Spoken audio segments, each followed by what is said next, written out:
Jemaah tabligh menjadi punca utama penyebaran COVID-19 di Malaysia.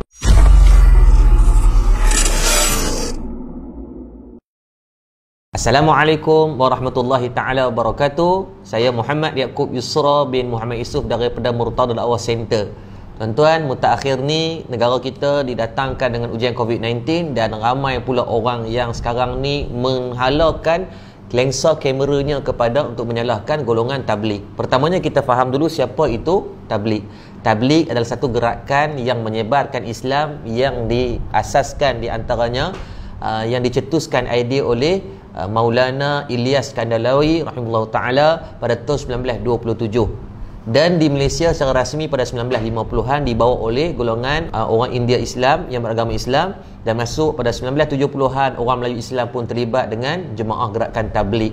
Baik, yang pertama, adakah gerakan mereka salah? Tidak, kerana mereka adalah salah satu mengambil sifat daripada sifat Rasulullah SAW yang kita belajar sifat yang wajib ke atas Rasul: siddiq, amanah, fatanah dan juga tabligh. Tugas mereka menyebarkan Islam, dan berdasarkan data mereka dah mengislamkan jutaan orang dah sepanjang hampir 100 tahun ini. Kita yang duk kecam ni belum tentu lagi mengislamkan orang, dan malah dalam fasa sekarang kita duk sebarkan kadang-kadang fitnah dan fakta yang tak betul, bertakut rosak pula Islam kita. Dah tak islamkan orang, takut kita pula yang akidah yang bermasalah.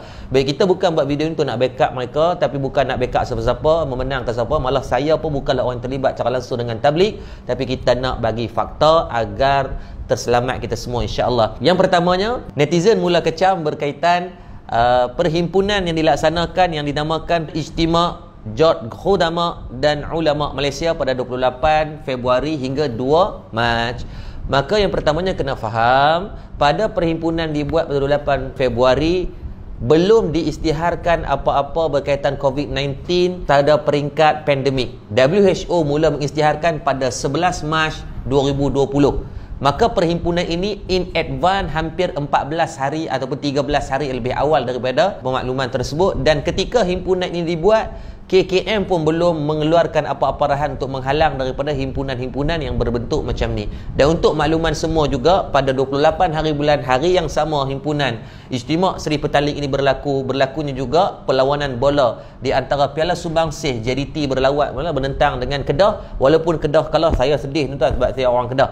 Tapi still perlawanan tu lebih ramai jumlah yang berhimpun daripada Seri Petaling. Dalam masa yang sama, kalau tuan perasan, ketika 28 Februari berlakunya langkah Hotel Sheraton daripada kalangan orang politik, still ada perhimpunan media berhimpun beribu orang ketika tu. Maka hari ini bukan kita nak cari kesalahan, tetapi kalau betul kita nak membantu dalam mengekang, sepatutnya kita mencari himpunan-himpunan yang berlangsung selepas daripada 11 hari bulan 3, selepas WHO mengumumkan pandemik dan KKM keluarkan arahan tidak boleh berhimpun. Still, kalau kita tengok ada satu perhimpunan di Sarawak namanya Rumpun Silat Sarawak, lebih daripada 1000 orang berhimpun untuk guru silat dan peserta-peserta silat. Bukan salah pada silat, tapi salah pada perhimpunan. Walaupun hang untuk guru silat, hang Muay Thai, hang ustaz, kalau COVID ni diserang, dia akan serang. Dia tak kira 3 line, 7 line pun dia sapu.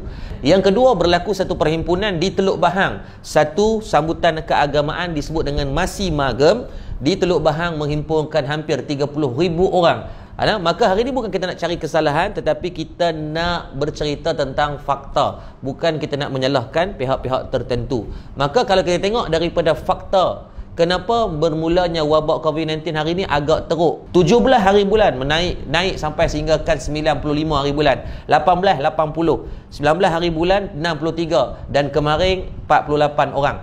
Tapi kalau kita tengok dari segi graf, Dr. Zulkifli Ahmad, bekas Menteri Kesihatan kita, di antaranya disebut kata daripada kluster tabligh dah mula berkurang, tetapi yang bahaya adalah kluster yang non tabligh yang dah mula meningkat naik, sehinggakan pada 20 Mac ada 82 orang yang positif. Dan kalau kita tengok bagaimana daripada pihak Syura Markas Dakwah Tabligh Seri Petaling dan daripada kalangan ustaz-ustaz yang terlibat dengan tabligh pun, mereka dah sedaya upaya. Saya tengok macam mana Al-Fadil Maulana Mansur, mudir kepada Madrasah Seri Petaling, buat video berkali-kali minta agar semua datang buat saringan yang terlibat. Ustaz Abid Liu, Ustaz Farhan Da'i, Ustaz Maulana Helmi, mereka ni sedaya upaya dah usahakan. Dan kalau kita tengok data yang dikeluarkan oleh KKM pada 19 hari bulan 2020, last 12 tengah malam, dari daripada 10,650 yang terlibat, 10,553 telah pun buat saringan. Yang tinggal cuma kurang daripada 1% sahaja kalau mengikut daripada data daripada KKM ini.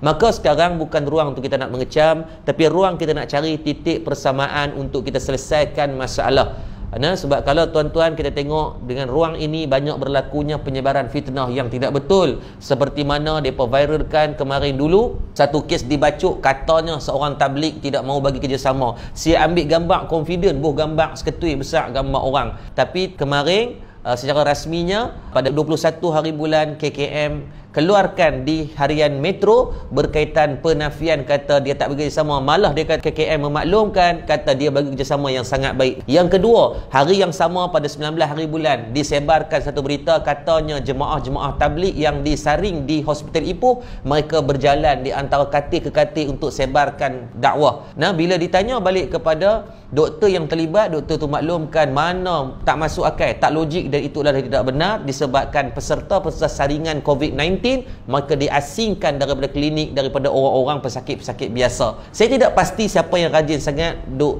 menambah dosa dan bagi orang buat dosa yang sama. Jadi tolong hampir 50,000 orang yang dah sebarkan, lebih daripada 100,000 orang yang kecam. Maka tuan-tuan, cukuplah daripada kita nak menambah dosa sedangkan pahala kita tak tahu mana. Konklusinya hari ini tuan-tuan, daripada kita nak menambah kebencian, menambah derita, menambah sakit kepala orang, lebih baik kita mencari jalan penyelesaian yang terbaik agar semua menyebarkan rahmat dan kasih sayang daripada menyebarkan kemarahan orang ramai.